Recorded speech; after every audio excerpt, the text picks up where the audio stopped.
இங்கே ஒரு சின்ன பொண்ணு ஸ்கூலுக்கு போறக்கா ரெடி ஆகிட்டு இருக்கா. அவ தான் அந்த கிளாஸ்ல டாப்பர் ரேங்க் வந்திருக்கா. அவளுக்கு தான் மெடல் கொடுக்க போறாங்க அப்படிங்கிற மாதிரி இந்த அப்பாங்காரங்கிட்ட அந்த பொண்ணு சொல்லியிருப்பான்.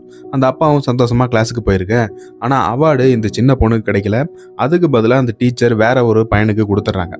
இதை அவளுக்கு சுத்தமா பிடிக்கவே இல்லை. தன்னோட அப்பா கிட்ட என்ன சொல்றான்னா, இந்த அவார்டுக்கு அவன் கொஞ்சம் கூட ஒர்த்தே இல்லாத ஒரு ஆளு. எனக்கு தான் அவங்க அந்த மெடலை கொடுத்துருக்கணும். வேணும்னே அந்த டீச்சர் இப்படி பண்ணிட்டாங்கன்னு சொல்லி அப்பங்கிட்ட சொல்லிக்கிட்டு இருக்கா. அவர் அது பெருசாக எடுத்துக்கல.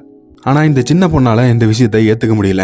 அப்போ அவள் என்ன பண்ணுறான்னா, அந்த பையனை அவங்க ஸ்கூலுக்கு பக்கத்துலேயே ஒரு உயரமான ஒரு மலை இருக்கும். அந்த இடத்துக்கு கூட்டு போய் கீழே தள்ளி விட்டு இந்த பக்கம் எதுவுமே நடக்காத மாதிரி வந்துடுறான். சின்ன பையனோட அம்மாவும் தன்னோட பையனை காணும் சொல்லி தேடிக்கிட்டு இருக்கும்போது 2 பொண்ணுங்க வந்து சொல்கிறாங்க, உங்கள் பையன் தண்ணிக்குள்ளே விழுந்திருக்கான்னு சொல்லி. இவங்க போய் பார்க்கும்போது தான் தெரியுது அவன் இறந்து போயிட்டான்.